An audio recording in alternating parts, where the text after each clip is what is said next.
جیسے ہی عذرا کی رپورٹس آتی ہیں تو عذرا کے پاؤں کے نیچے سے زمین نکل جاتی ہے، کیونکہ رپورٹس میں عذرا کو کینسر ڈائگنوز ہو جاتا ہے۔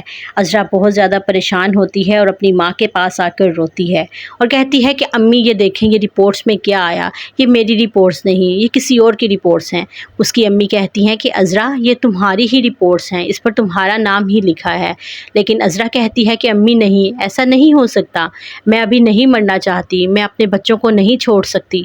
عذرا روتے ہوئے جمال کو فون کرتی ہے اور کہتی ہے کہ جمال میری رپورٹس آ گئی ہیں اور اس میں مجھے ڈاکٹر نے کینسر ڈائگنوز کیا ہے۔ جمال کہتا ہے کہ تمہارا یہ بھی ڈرامہ ہے تاکہ میں تمہیں ترس کھا کر گھر لے آؤں، لیکن ایسا نہیں ہو سکتا، میں اب تمہیں اس گھر میں کبھی نہیں لاؤں گا۔ عذرا کہتی ہے کہ جمال پلیز میرا یقین کرو، میں تم سے جھوٹ نہیں بول رہی اور میں تم سے معافی بھی مانگتی ہوں کہ میں آئندہ ایسی کوئی حرکت نہیں کروں گی، پلیز مجھے میرے بچوں کے پاس واپس لے جاؤ۔ لیکن جمال بہت غصے میں ہوتا ہے اور فون بند کر دیتا ہے۔ ادھر اسما آ کر بیبی باجی سے کہتی ہے کہ امی نصیر تو سارا زیور گھر کا چرا کر لے گئے، میرا بھی اور آپ کا بھی، جو آپ نے میرے پاس زیور رکھوایا تھا وہ سب کچھ لے کر چلا گیا ہے۔ بیبی باجی یہ سنتے ہی پریشان ہو جاتی ہیں اور کہتی ہیں کہ یہ اس رکشی کو ہی زیور سارا دے آیا ہوگا۔ دوسری طرف رکشی کی ماں کہتی ہے کہ رکشی ہمارے ہاتھ کافی کچھ لگ گیا ہے، اب ہمیں جلد سے جلد یہاں سے فرار ہو جانا چاہیے۔ رکشی کہتی ہے کہ ہاں امی، میں بھی بس پیکنگ کر رہی ہوں، کمپلیٹ ہونے والی ہے۔ رکشی کی ماں کہتی ہے کہ گھر کی ساری رقم تمہارے نمبر پہ ٹرانسفر ہو گئی ہے نا؟ رکشی کہتی ہے کہ ہاں امی، ہو گئی ہے، اور وہ دونوں ماں بیٹی وہاں سے سب کچھ لے کر فرار ہو جاتی ہیں۔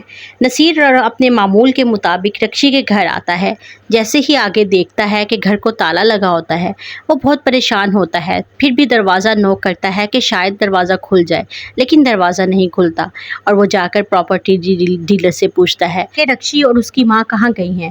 پراپرٹی ڈیلر کہتا ہے کہ وہ تو گھر خالی کر گئی ہیں، ویسے بھی آج کل اس کا شوہر اس کا پیچھا کر رہا تھا، رکشی کو ڈھونڈ رہا تھا، ہو سکتا ہے وہ اپنے شوہر سے چھپنے کے لیے یہ مکان چھوڑ گئی ہوں۔ نصیر حیران ہو جاتا ہے، کہتا ہے کون سا شوہر؟ رکشی تو غیر شادی شدہ تھی۔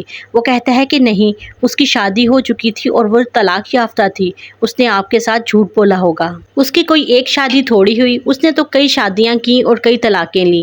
نصیر کے لیے یہ بات بہت زیادہ حیران کن تھی۔